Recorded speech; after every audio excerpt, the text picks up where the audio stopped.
He offered a ride to a girl, hitchhiking in the rain, not knowing she was a runaway heiress worth billions. Rain fell in sheets, relentless and cold, slashing across the highway like nature's fury had awakened with no intention of mercy.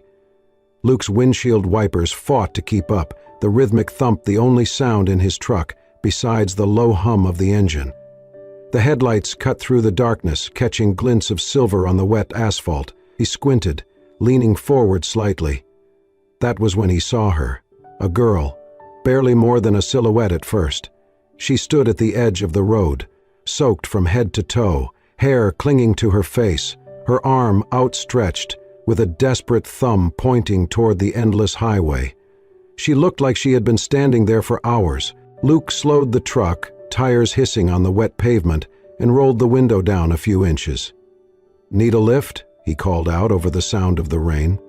She stepped closer, hesitated. Her voice was tight and hoarse. I got turned around. I was trying to get to town, but I think I walked the wrong way. I don't have a phone. Could I ride with you? Just until the next stop?" Luke studied her face in the dim light. She was young, maybe mid-20s. Her clothes were damp and thin, her eyes guarded but not wild. He could see she was exhausted, vulnerable, and yet still upright, still trying to move forward. "Hop in," he said, reaching across to unlock the door. She climbed into the passenger seat, wrapping her arms around herself. Water dripped from her sleeves onto the seat. Luke handed her the blanket he kept behind his seat, and she took it wordlessly, teeth chattering softly. "Thanks," she muttered after a moment, voice barely above a whisper. They drove in silence for a while, the truck weaving carefully through the rain-slicked curves of the road. After a few minutes, Luke broke the quiet. "Name's Luke. I run a small motel up the road, trying to keep it from falling apart." She glanced at him, then turned back to the road ahead. "Ella," she said. "Just Ella." He nodded, not pushing further. "You from around here?" There was a pause. "Not really." "Family nearby?" Another pause, longer this time. "No." Luke didn't ask again. Some silences did not need to be filled. They rode the rest of the way without much more talk. The rain began to lighten as they reached the outskirts of town, but the streets were empty. Luke turned onto a gravel road and pulled into a small parking lot beside a 2-story building with a flickering neon sign that read Sunset Inn. The motel was clearly old, its siding weathered, but the windows glowed warm and the front porch light cut through the gloom like a beacon. Luke parked and killed the engine. "I've got a few rooms open," he said. "Nothing fancy, but dry and with heat. You can stay tonight. No charge." Ella blinked. I don't have any money." "I figured," Luke said with a half-smile. "But it's cold, and you look like you've had enough of that. I won't ask questions. Just stay until the storm passes." She stared at him for a moment, lips slightly parted, then nodded. "Okay, thank you." Luke handed her the key to room 7 and led her up the steps. The wooden porch creaked under their weight. He opened the door to a small room, simple but clean, a worn bed, a dresser, a lamp glowing warmly in the corner. "There's soup left from dinner. I'll bring you some." "You don't have to. I know," he said, "but I'm going to." She stood in the doorway, still holding the blanket tightly around her, watching him like he might disappear if she blinked too long. "Good night, Ella," Luke said gently. "Good night," she replied, and for the first time since she had gotten in his truck, there was something in her voice besides fear. Luke walked back out into the rain, leaving the door open just a little longer than needed, just enough to let her know that she wasn't alone anymore. The Sunset Inn stood quiet beneath the gray stretch of winter sky, its paint faded and porch sagging, but within those creaking walls something was beginning to shift. Ella woke before dawn, the warmth of the borrowed blanket still clinging to her shoulders. She moved quietly, careful not to wake Luke, who she assumed was still asleep somewhere in one of the back rooms. But he was already up, kneeling near the front step with a hammer in hand, replacing a warped floorboard. "Morning," she said softly. He looked up, surprised. "You're up early." "I didn't sleep much," she admitted. "I was wondering if you needed help with anything." Luke hesitated. "You don't have to. I meant it when I said the room's free." "I know," she replied, "but I'd feel better if I could do something. I'm not used to not helping." He nodded, jerking his thumb toward a stack of folded linens by the counter. "Laundry's piled up. You sure?" She was already moving. "Yes." From that moment on, Ella became a quiet presence around the inn. She cleaned rooms, swept the halls, fixed squeaky hinges, and even repainted part of the trim around the lobby window, using leftover paint she'd found in the supply closet. She never complained. She never asked for more than what she'd already been given. Luke watched her with quiet appreciation, unsure what to make of the woman who had arrived like a ghost in the rain and now moved through his world like she belonged there. One afternoon, as they reattached the porch railing, he glanced over at her. "You handy like this everywhere you go?" She smiled, a small, secret sort of smile. "Let's just say I like seeing things put back together." He nodded. He did not press. She had a way of answering just enough without ever giving away more. They began eating together in the tiny kitchen tucked behind the front desk. Luke cooked simple meals, canned stew, eggs, toast, and she washed dishes, drying each piece with the kind of focus that told him she needed the routine more than he did. Sometimes she told stories, never about herself, never about her past, but always little things. A dream she once had of opening a cafe, a memory of watching deer cross a snowy road, her favorite sound being the soft hum of distant thunder.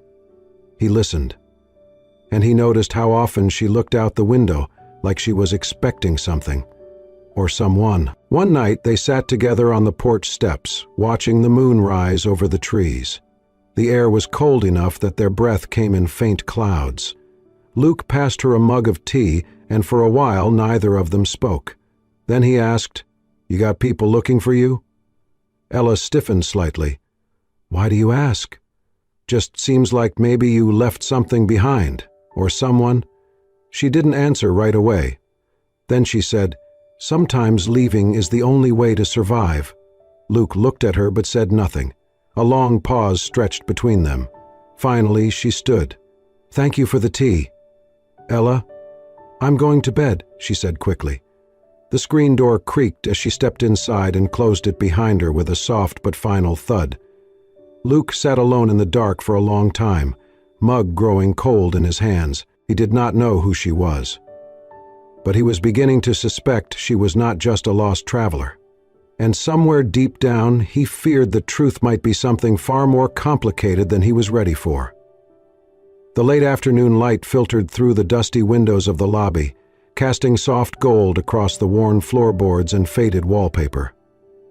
The Sunset Inn, while functional, still looked more like a relic of the past than a place someone would intentionally choose to stay. Ella stood near the counter, surveying the space with a thoughtful tilt of her head. Luke was restocking the vending machine near the front door when she cleared her throat gently. "I was thinking," she said, "the lobby could use a little warmth. Some plants, maybe, or softer lighting. The welcome matters, right?" Luke looked over his shoulder. "You offering to be my interior designer now?" She smiled, the kind that had become more frequent in the past few days. "I could be, if you trust me with it." He set the last soda can in place and closed the vending machine door. "I've seen the way you organized the linen closet. I trust you." And so they began. Ella took charge of small improvements with an energy Luke found infectious. They moved furniture, repainted walls with soft, neutral tones, and reupholstered 2 armchairs using old fabric she had found in the supply shed. She found an old wooden sign buried behind the front desk and sanded it down to re-stencil "Welcome" in fresh white paint.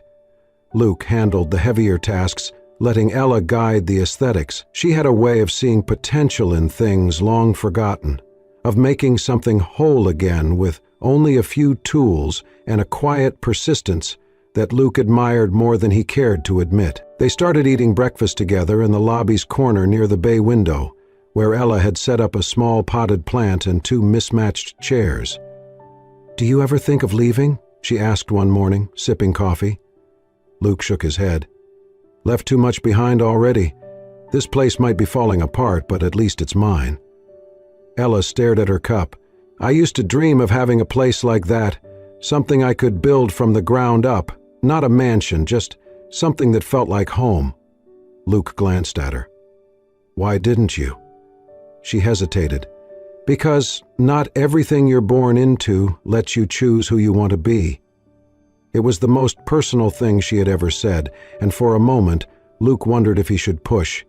But he didn't. Instead, he nodded and said simply, "Well, you've made this place better already." She smiled, small but real.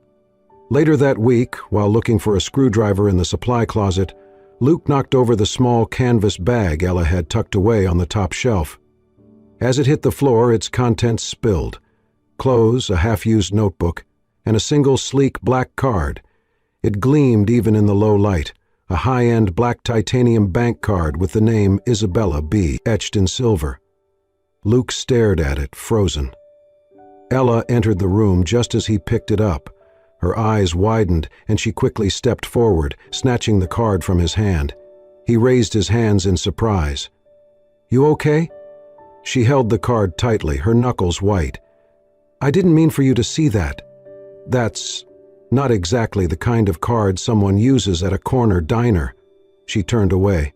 "It's just something I kept, for emergencies." "Ella, what's going on? Who are you really?" She didn't answer. Her breath quickened. "I should have been more careful." "Hey," Luke said, stepping closer. "I'm not mad. I just want to understand." She shook her head, backing out of the closet. "Please, just let it go." And with that, she turned and walked quickly down the hall, disappearing into her room. The door clicked shut behind her. Luke stood in the silence that followed, the truth beginning to press in at the edges of everything he thought he knew about the girl who had shown up in the rain. She had not just been running from bad weather. She was running from something far bigger, and he had the sinking feeling that their quiet life at the Sunset Inn was about to get far more complicated. The night was unusually still. A storm had passed through earlier, leaving the air dense and quiet, heavy with the scent of rain on warm earth. The Sunset Inn stood in the hush of midnight, its flickering porch light fighting off the darkness.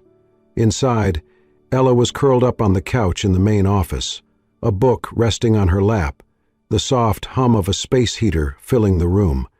Luke had gone to bed hours ago after finishing work on one of the plumbing lines in room 3. The power had flickered once earlier but then steadied.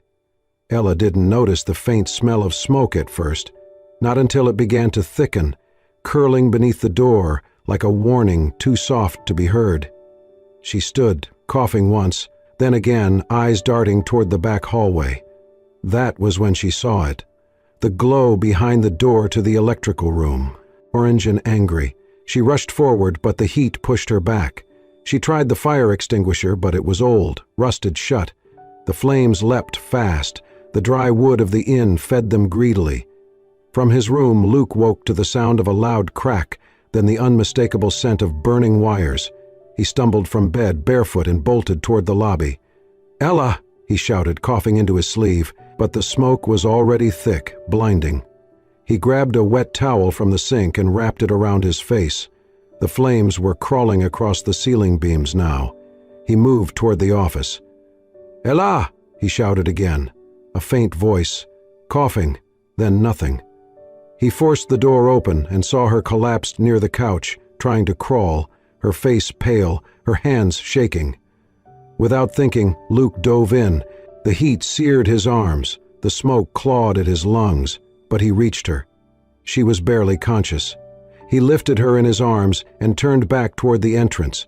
Each step was harder than the last. The roof groaned, the porch collapsed behind them as he stumbled into the night. He carried her across the gravel lot and fell to his knees in the wet grass near the road, laying her gently down. Her eyes fluttered open, unfocused. "You're okay," he said hoarsely. "You're safe." She tried to speak, but nothing came out. Then her eyes closed again. The fire department arrived minutes later. Luke sat wrapped in a blanket, shivering more from adrenaline than cold. Ella was taken to the hospital. Smoke inhalation, they said. She would recover. But Luke wasn't allowed to ride with her. Protocol. By morning, most of the front section of the Sunset Inn had burned. The fire marshal said it was faulty wiring. The town would send someone about the permits. Luke stood alone in the ashes, black soot clinging to his skin, the scent of ruin thick around him. That afternoon, when he returned from giving his statement, he found her room empty. No note, no bag, nothing. Except for the envelope on the front desk, it was thick, heavy.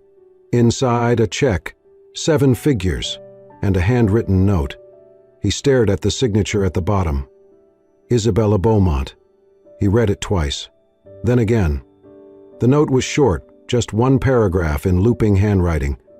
I did not expect kindness from anyone, least of all from someone who had every reason to turn me away, but you helped me when I was no one. Use this to rebuild, not just the walls, but the purpose. Make this a place for people who need a beginning. Thank you for seeing me. For not asking who I used to be. Isabella. Luke sat down in the rubble, still clutching the paper, and let the rain begin to fall again around him. The fire had taken the building, but not everything had been lost. Something had been left behind, something greater than any name on a bank card, and he would not let it go to waste. Luke stood alone in the center of what used to be the lobby, now stripped bare and scaffolded with fresh beams. The sunlight filtered through newly installed windows, casting long shadows across the polished floors. The air no longer smelled of smoke, but of cedar and varnish, new paint and beginnings. The Sunset Inn was being rebuilt, better than before, and yet it had never felt emptier. Days turned into weeks. Contractors came and went. Luke worked alongside them, sometimes from sunrise to well past sundown. He poured himself into the repairs with a quiet determination, his hands always busy, his thoughts never still. When the check from Isabella cleared, there had been a moment, just one, when he considered returning it. But the note, folded neatly beside it, had stopped him. Use this to rebuild. So he did. He repaired the damaged rooms, upgraded the wiring, and replaced the roof. The new reception area was brighter, warmer. Ella's touch still lingered in the design, the color palette they had chosen together, the placement of the armchairs by the window, the little coffee bar she once joked about setting up. He built it anyway and placed a jar of sugar packets right where she said they should go. But every evening, when the tools were down and the lights dimmed, the silence pressed in harder than the walls. Luke had no way to find her. She had left no number, no address, no breadcrumbs to follow. Just a name, Isabella Beaumont. He had thought of looking her up online a dozen times, but every time he typed the name, his fingers hesitated. It felt like crossing a boundary she had chosen to keep in place. Maybe she did not want to be found. Still, some nights, he drove past the edge of town, the place where he had first seen her, standing in the rain, drenched and desperate, asking for a ride with a voice that held both fear and hope. He would slow the truck, stare into the dark roadside, and wonder if maybe, just maybe, she had left a piece of herself there, waiting. Then, one morning, everything changed. Luke was in the small cafe down the street, flipping through a worn newspaper while waiting for his order, when a photo caught his eye. A black and white image, small and sharp, embedded in the center of a page filled with business news. Isabella Beaumont returns after disappearance. Heiress re-emerges months after vanishing from public eye. Luke's hands froze. He leaned closer, heart thudding. The article spoke of a scandal, a high-profile family, whispers of rebellion, and a sudden disappearance that had sparked rumors across tabloids and boardrooms alike. It mentioned a trust fund, a corporate takeover, and a woman who had walked away from all of it without a word, only to reappear suddenly, quietly, and just as mysteriously as she had left. There was a recent photo. It was her. Ella. Her hair was pinned back, her posture perfect, but her eyes, those eyes he had seen lit by the glow of a fire, clouded with smoke, soft with unshed emotion across a breakfast table, they were unmistakable. He read the article twice, 3 times. She had returned to her world. The article did not mention where she was now, only that she had declined all interviews and was adjusting privately. Luke folded the paper carefully, sat back, and stared out the window. So she had a last name. A legacy. A life he had never imagined. But none of that was what stayed with him. What stayed was the sound of her laughter when paint spilled on his shirt, the way her brow furrowed in concentration while sanding a picture frame, the warmth of her hand on his arm the night she had first said thank you, not for the room, but for believing her when she could not say who she really was. She had left him a gift far greater than money. She had trusted him with her truth. Now all he could do was honor it. The Sunset Inn would open again in 2 weeks, and there would be a room just for her, left empty, not forgotten, in case the rain ever brought her back. The package arrived on a quiet Tuesday afternoon. Luke had just finished repainting the final window frame in room 6 when he saw the delivery truck pull up the gravel driveway. He wiped his hands on a rag and stepped outside, surprised. He was not expecting any supplies this week. "Package for Miss Luke Thorne," the driver said, handing over a slim box, long and flat with a New York return address printed in elegant script. Luke frowned. He took it carefully, thanked the driver, and brought it inside to the newly renovated lobby. The package felt too light for anything mechanical, too polished to be accidental. He slit the seal gently with his pocket knife. Inside he found 2 things. The first was a letter, handwritten on thick cream-colored paper. The ink was dark, neat, unmistakably hers. "Luke, I do not know if words are enough, but they are all I have now. I left quietly because I was scared, not of you, but of what being known by my real name might change between us. I thought that disappearing would protect what we had built. But I see now that silence is not always kindness. Thank you for the roof, for the warmth, for letting me be Ella when I could not yet be Isabella. Thank you for never asking more than I could give." Enclosed is a small photo I had taken. It was sent to me by someone passing through town. They said the inn looked even better than it did before. I knew you had finished it. I knew you would. Please keep going. Keep the Sunset Inn as a place where people feel like they are enough, just as they are. A safe stop in the middle of a storm. A soft light in the dark. With gratitude that words will never fully hold, Isabella P. If you ever find yourself in New York, I owe you a real cup of coffee. One that does not come from a gas station. Luke set the letter down slowly. His chest felt full, tight, warm in a way he had not expected. For a long time, he simply sat there, hands folded around the paper, reading and rereading her words.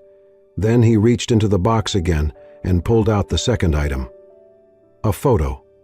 The Sunset Inn, taken from across the road, at just the right angle to show the newly rebuilt porch, the fresh flower beds, the hand-painted sign above the door. The paint still looked wet in the image, the light golden, as if caught at just the right hour. He smiled. Later that evening, as dusk fell, he stood in the hallway outside the newly renovated Room 9, the largest suite in the building. Once it had been damaged the worst in the fire. Now it gleamed with soft lighting, warm pine floors, and handmade furniture. He carried with him a carved wooden plaque. He had sanded it himself, stained it with care, and carved each letter with slow precision. Rain room for the night I almost lost everything and found something better. He fixed it to the wall just beside the door, stepped back, looked at it. It was not just for her. It was for everything they had created in that space between uncertainty and trust, between strangers in the rain and something more.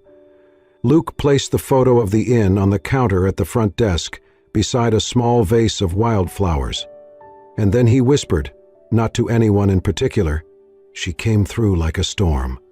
But storms pass. And sometimes, they leave the world more alive than they found it."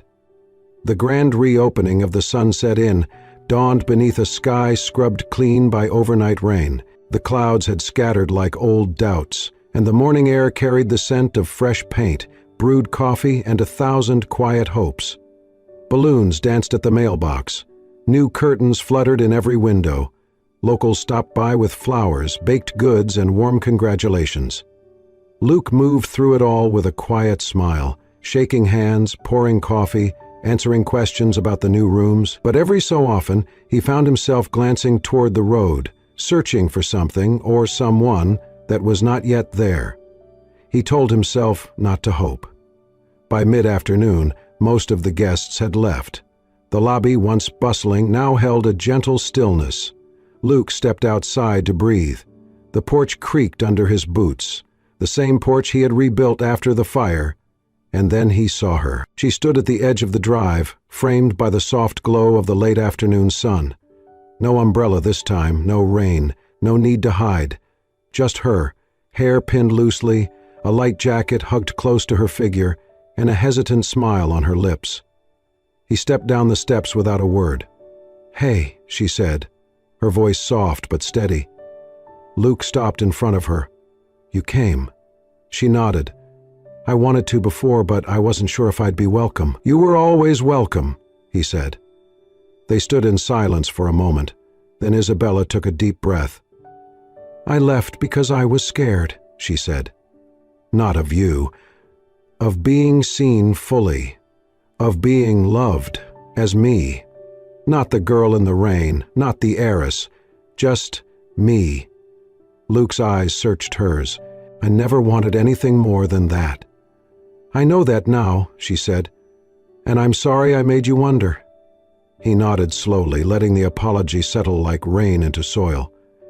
"You didn't owe me anything. But I'm glad you're here." She smiled, but it trembled. "I came to ask if we could start again." "Start again?" Luke repeated gently. "I don't mean as strangers," she said. "I mean as partners. For this place. For whatever comes next.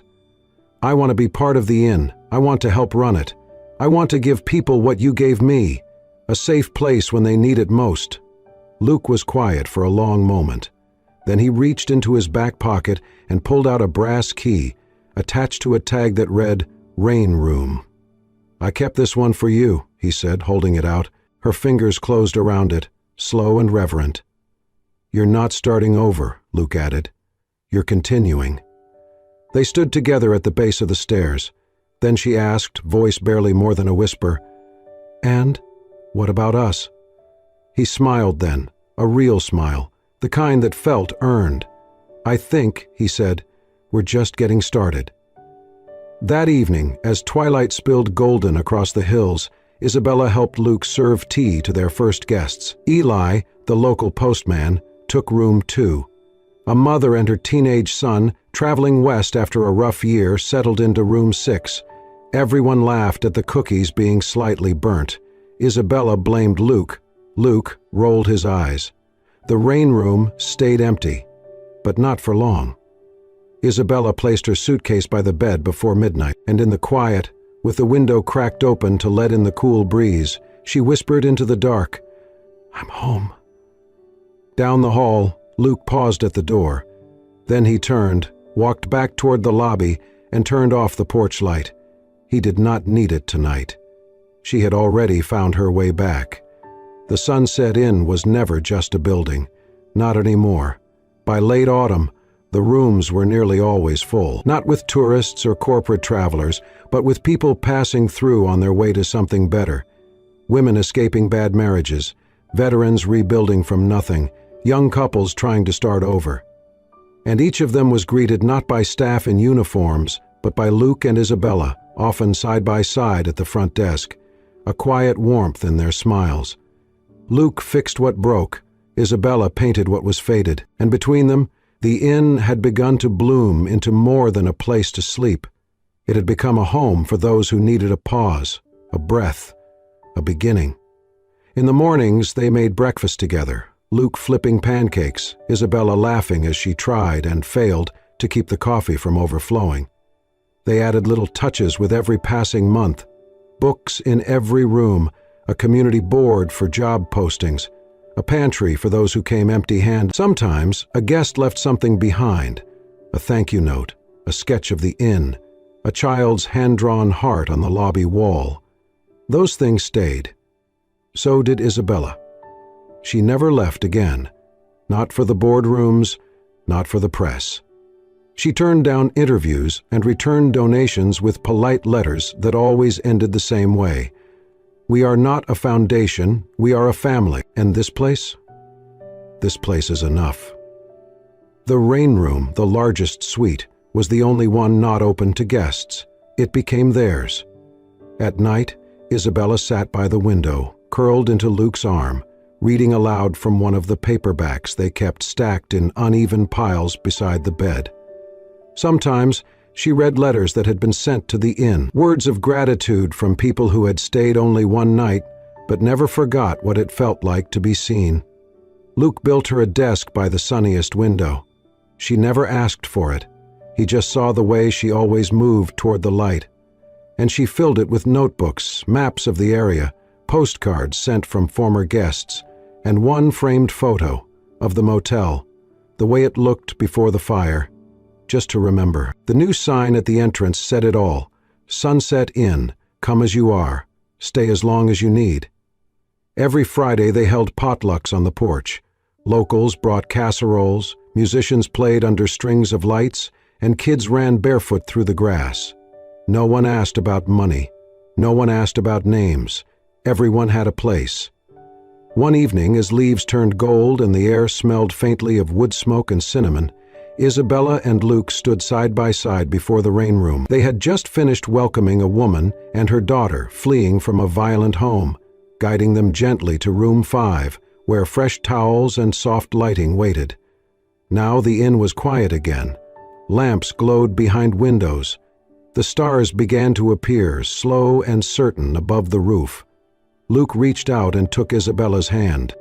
She looked up at him, her eyes steady and full. "We built something," she whispered. He nodded. "Not just walls." She leaned her head on his shoulder. "This is more than I ever imagined." He looked toward the road, the same stretch where he had first seen her. A girl in the rain with no name and a story she was not ready to tell. And then he looked back at the inn, at the lives that had passed through its doors, at the woman beside him. "You changed everything," he said. She smiled. "You gave me a place to start." They stood in silence for a while, not needing to fill it with words, and as the breeze rustled the leaves, as the porch light flickered softly overhead, they both knew the truth. This was not a love story about grand gestures or perfect beginnings. This was a story about second chances, about what happens when kindness meets courage, and about the quiet miracle of finding home, not in a place, but in a person willing to stay. If this story moved you, the quiet courage, the unexpected love, and the power of choosing someone over and over, then you're exactly where you need to be. At Soul-Stirring Stories, we believe in the kind of tales that stay with you long after the screen fades to black. Stories of healing, hope, and the kind of love that does not ask to be seen, but is felt in every quiet gesture. If you felt something tonight, do not forget to like, comment, and subscribe to Soul-Stirring Stories for more heartfelt journeys just like this one. And remember, sometimes all it takes is a rainy night, a kind stranger, and a place to belong. We will see you in the next story.